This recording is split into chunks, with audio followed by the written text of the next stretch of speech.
What's going on, everybody? I am Sporty Jordy, but we're all friends here, so you can just call me Sporty. Welcome to my channel. If you're new here, make sure to smash that subscribe button. And if you haven't already, turn those notifications on because I have weekly NFL breakdowns coming for you this season. You heard that right. Make sure to stay tuned for more. And I just have one last question before we get started. Are you ready for some football? Let's go.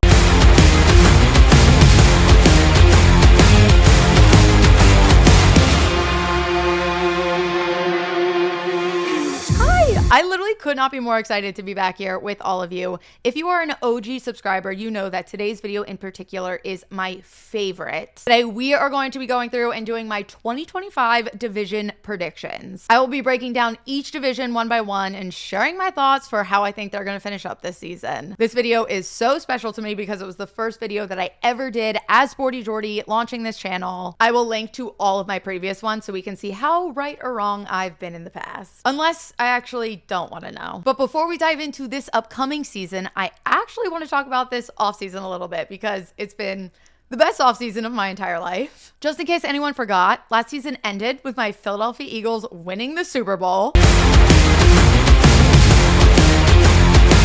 And then exactly 1 month later to the day, I got a ring of my own. The love of my life, my now fiance, proposed back on March 9th. So I've just been the happiest I've ever been this offseason. Someone tell me, what more could a girl want? However, that means this football season is going to be really, really busy. Because not only are we going to be watching all these games, wedding planning at the same time, but I also have something very, very fun to tell you. If you were around last season, you may remember that during the playoffs, I did a weekly 1 hour live stream show leading up to all the games. And I had so much fun doing it that I'm going to bring it back for the regular season. The Sporty Hour will be streaming live right here every Monday night leading up to kickoff. We're going to be doing reactions, predictions, game breakdowns. We have some really fun segments planned. I hope to see you there live, but if you can't make it, do not worry. They're still going to exist on my channel for you to watch whenever. And I've even been considering putting them up in podcast form. So if you're down for that, let me know in the comments. Okay, enough catching up. Let's get into what you guys are really here for. Here are my 2025 NFL division predictions. And normally what I do is I go through and I do like the entire AFC or the entire NFC.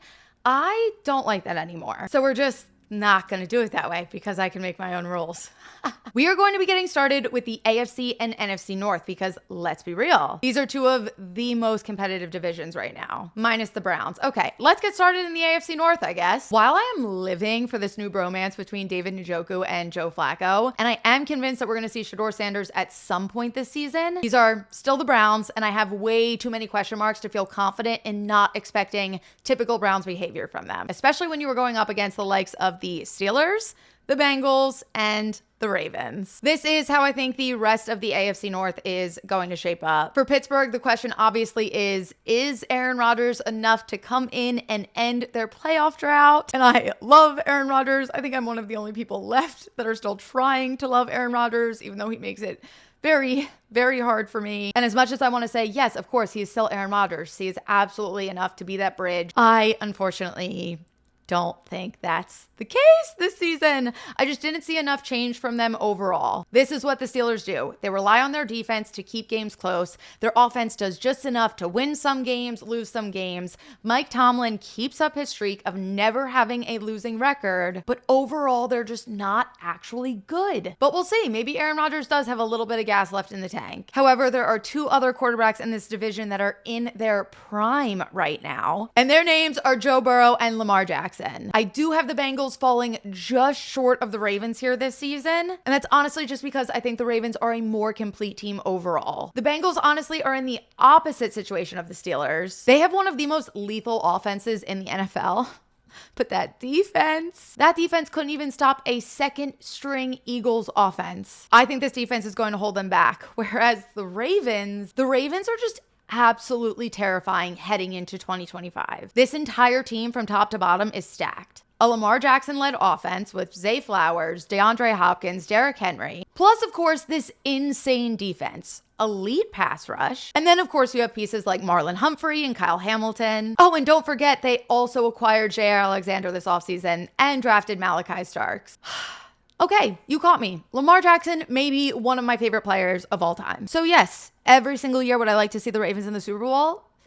Yeah. The only time you will ever catch me rooting against Lamar Jackson is when he's playing the Eagles, obviously. And I think he would understand that. But this year is different. And they are my AFC pick to go to the Super Bowl this year. I'm claiming it now. But all right, let's head over to the NFC North. And I need to be honest, this one was really tough for me. But here it is. I'm going Vikings, Bears, Lions, Packers. Dun, dun, done. Here's why. I fear that the Vikings could make me regret this. They just seem to be a team that I cannot figure out. When I give them a little kudos, when I have some expectations for them, they do nothing. When I expect nothing, they go out and have a 14-win season. I do think Kevin O'Connell is a great coach, so I think JJ McCarthy is in good hands here, but young quarterback coming in with some fairly big shoes to fill after missing his rookie season with a knee injury, especially when overall the depth on this team, shallow, weak, basically non-existent. Obviously, you have Justin Jefferson, who deserves the world, but then Jordan Addison is suspended and their cornerback room is a giant question mark. Overall, this just screams adjustment year, and I don't know if this is dangerous, but I have some expectations for the Bears. The Ben Johnson hire, absolutely unreal. This Chicago offense has a lot of really nice pieces, and if anyone is going to be able to, one, bring the best out of Caleb Williams and connect all those pieces, it's going to be him. Also, just so petty to steal him from Detroit. If everything gets moving here, I definitely think there's wild card potential. However, unfortunately, not much more than that because look at the competition they're going up against. Now let's talk about the Lions because this one was really tough for me. I flipped the Lions and the Packers so many times. I have been working on this list for a while, and I don't know if this is embarrassing to admit, but what finally locked it in for me was the Micah Parsons trade. It's so rare for a team to quite literally be one piece away from making them that much better. But in this case, I think it is exactly what the Packers needed. Coming from an Eagles fan, I think we'd be silly not to consider them threats in the NFC. But what's even more rare than that is losing your offensive and defensive coordinator in the same offseason. I do know that story all too well, and it worked out totally fine. The two pieces that are making it really, really hard for me to say that the Lions aren't winning this division this season is number one, obviously Dan Campbell, who is the heart and soul of this team. Number two, getting Aiden Hutchinson back because he's looked dominant in training camp. That's a massive piece for them. Saying this out loud, I'm like literally talking myself out of my own prediction, but I just have a gut feeling about the Packers. And you know what? Sometimes that's enough, so I'm sticking with it. All right, let's go. Where to next? I'm obviously going to end with the East. Come on. I need to make sure my Philly fans watch the whole video. You know what? Let's get the AFC and the NFC South out of the way. Oh no, the sun's coming in. AFC South, I'm going Colts, Jags, Titans, Texans. And surprisingly enough, when I showed my picks to my fiance, this was the division that we actually debated the most. I thought he was going to be arguing Jaguars, and he completely shocked me and said, absolutely not. I think the Titans are really going to come out and surprise people this season, which I absolutely agree with. Clearly, just not more than the Texans. So now we'll see who's right at the end of the year. But no, seriously, Colts I just think are a mess. As an Anthony Richardson truther, I was very, very nervous when the Colts drafted him. This is a team that needs a quarterback right now to be competitive. And A-Rich is a quarterback who came out of that draft with so much raw talent, but definitely needed some TLC. Personally, I feel like the Colts set him up for failure. Now they're making Daniel Jones their starter, which I totally understand, but it definitely makes things a little messy. Silver lining here though, that defense is pretty solid. We will wait and see whatever they're able to cook up in Indy. But what I am dying to see is what the heck Trevor Lawrence and these Jacksonville Jaguars are going to do this season. This is essentially a brand new team in terms of coaches and players. They made some waves in the draft, jumping up for Travis Hunter. And Trevor Lawrence, you literally just need to stay healthy and have better ball stability. The Jags have no reason to be a bad football team, but they just have been. So we'll see if they're able to come back this season. Whereas the Titans, they're in full reset mode, coming out this season with a fresh, young rookie quarterback in Cam Ward. I completely understand there is a lot riding on his shoulders. The Titans are a team that desperately needs leadership. But let's not forget that he was already named a team captain, which is rare for a rookie. So this tells me that they have a lot of confidence in him. And there is a ton of underrated talent on this team. So yes, I do think the Titans can be a little sneaky this season. However, unlike my fiance, I just think the Texans are going to be a little bit bit stronger. They have the advantage here with momentum. This is a team that has already tasted success. Super Bowl contender is being tossed around. That organization is in win now mode. They know they have a gold mine with CJ Stroud. And we can see this in the pieces that they keep adding to get stronger and stronger. CJ Gardner-Johnson, Stephon Diggs, an AFC South title, and one playoff win is the bare minimum here. I think they're going to be electric. You know what isn't going to be electric? The boring old NFC South. Let's do it because we have to. I'm going to try shutting these blinds because the sun is inching. Oh, perfect. I don't think that did anything. You don't care about that. You care about football. Let's talk about football. Okay, what if I just scooch this way slightly? Hi, friends. Sure. All right, this is where we're going to finish up. I'm just going to switch my graphics to show up on that side. Okay, NFC South. I don't know if this is a hot take or not. Saints, Falcons, Panthers, Bucks. Getting this out of the way right now. The NFC South is the Buccaneers division to lose. Clearly, it also frustrates me to no end. Why do the Buccaneers have the Eagles number? And we have to play them again this season. Overall, I just clearly think that they're one, the most talented team, and two, the most experienced team. The Saints, I fear, are going to be hard to watch, but things could get a little interesting this season with the Falcons and the Panthers. It would be silly of me to not have high expectations for the Falcons offense. I think that's fair. Their defense definitely scares me, and I don't know what it is about the Panthers this season, but I just think they're going to be fun. I also think they're a potential wild card playoff team. I said it. Towards the middle/end of the 2024 season, the Carolina Panthers went on this run where I was like, okay, I see the vision. I saw all of the potential for Bryce Young. And out of the, I'm going to say 4 games that I was truly impressed with, I think they only won 1. But I'm telling you, there was something there. They were in it with the Eagles. They were in it with the Chiefs. They were in it with the Bucks, and they beat the Cardinals. Like I said earlier, this is the Bucks division to lose, but for the Panthers, the rest of this division is wide open. We know I always got to pick one underdog to root for every season.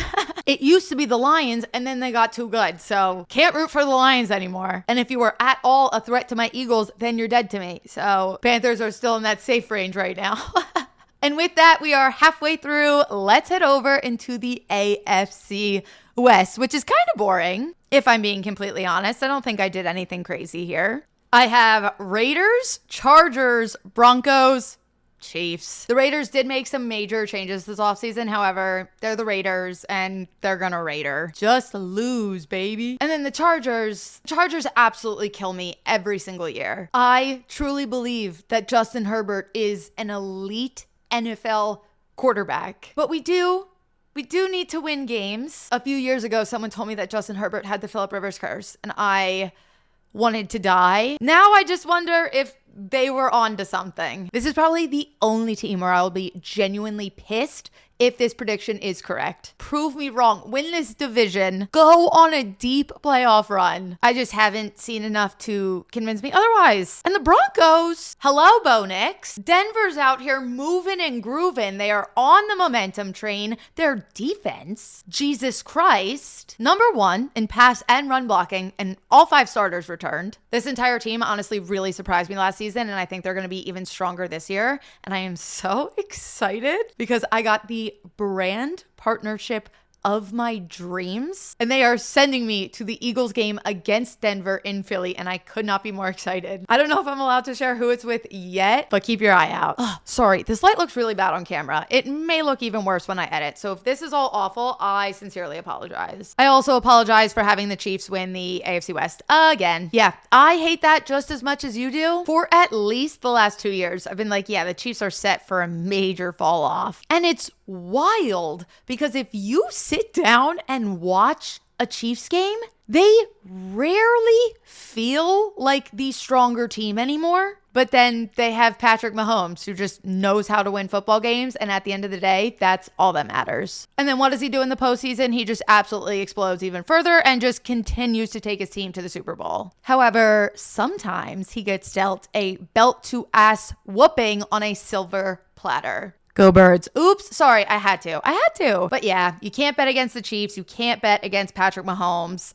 I keep trying. I keep failing. I'm done. I'm also just annoyed that we still have to play them in Kansas City. They're too scared to come to Philly. I need to stop. I'm getting too aggressive. All right, NFC West. Oof, okay, fun. Are you ready? Seahawks, Cardinals, 49ers, Rams. Seahawks. I think what Sam Darnold was able to do last season with the Vikings was unbelievable. However, I think he was helped by the makings of a very good system. I'm just expecting a more quiet year from the Seahawks. Similar kind of vibe with the Cardinals. I think they're going to be slightly better. This is a solid, leaning, average football team, and I'm just not expecting anything super crazy. But the 49ers and the Rams, that could get a little spicy. I think the 2029 four seed...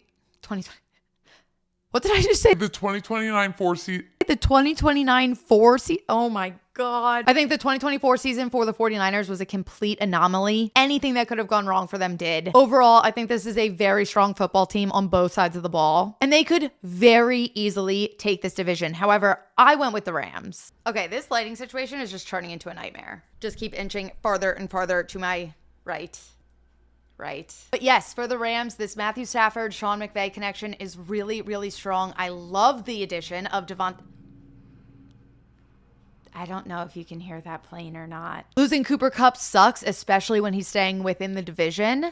But I do really love the addition of Devontae Adams here. This is a strong veteran team that you can never count out. And now, before the sun totally catches up with me, let's talk about the AFC and, of course, the NFC East. AFC East, I'm going Dolphins, Jets, Patriots, Bills. If you are a longtime subscriber, you know how much it pains me to put the Dolphins last here. But guys, I have no idea what's going on in Miami right now. The vibes are just off. And for head coach Mike McDaniel, I think it's totally okay to be trendy, quirky, a little weird, but it only works if you're winning. If you're not, it just doesn't connect. The players don't seem motivated. I'm really worried about Tua, more so in his long-term health after all of the injuries that he's dealt with. This team really had something going for a minute there, but I fear they're losing it. And me putting the Jets above them, honestly, here's what I think. I think the Jets are going to be painfully average. I think the Patriots are going to be good, and I think the Bills are going to be exceptional. The Jets do have potential to surprise us this season. They honestly do have a lot of talent. I think it's just asking for a lot to expect it all to just click after just bringing in Justin Fields. 7-10, 8-9-ish kind of vibes. And let's be real, if the Jets are in that range, then they're going to be neck and neck there with the Patriots. Like I said, I think the Patriots are going to be good. Mike Vrabel coming in to just keep building off what they're already doing with Drake May, who had a Pro Bowl rookie season, so the ceiling's high. But then we have the Josh Allen-led Buffalo Bills. This is a team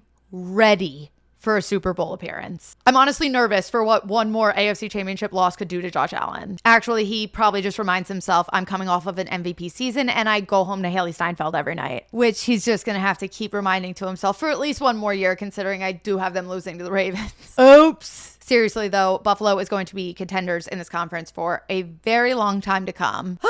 And now I finally get to talk about the Eagles. NFC East, NFC East, NFC East. Drum roll, please. This light is killing me.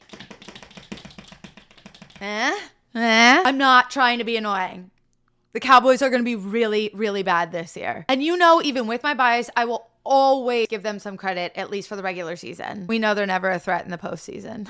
I honestly do. I think they're going to struggle. And I thought this even before the Micah Parsons trade and after the Micah Parsons trade. I mean, any team trading your best player a week and a half before the season starts. Do I do it?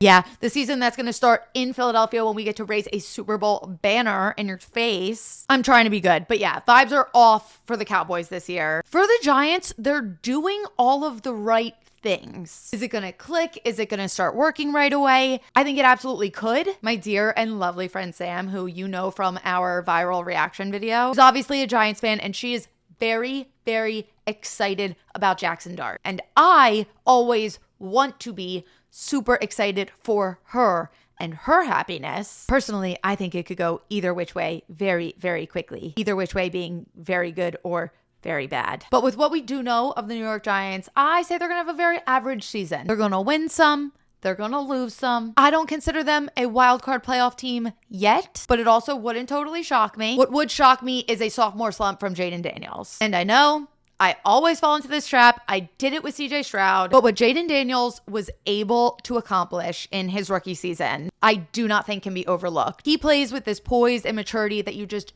do not see that often in a quarterback that young. And I made fun of Washington. I said this is a team that would have been phenomenal in like 2018. However, it was 2024 and they proved me wrong. Do I do it? Do I do it? Yeah, up until the spanking that they got in the NFC Championship game. So yes, I'm absolutely expecting the Washington Commanders to be a playoff team. However, nobody is stopping those Philadelphia Eagles. For my own sake, I pray that I'm correct, but I truly believe that there is something special happening in Philadelphia right now. Entering the 2024 season, I did not feel like we were a complete team. I knew our offense was going to be hard to stop, but our defense made me very nervous. We lost big name veteran pieces. And we went out there and it was just magic and it was so fun. And the craziest part is I think we're just getting better and better and better. A repeat Super Bowl appearance, a back-to-back Super Bowl win, these are not off the table. And it's honestly super ironic that, again, the one thing making me a little bit nervous is our defensive depth. But Vic Fangio proved that we can trust him. So I'm going to trust him. He seems like he's having the time of his life in Philadelphia. Another thing that I've really, really loved to see is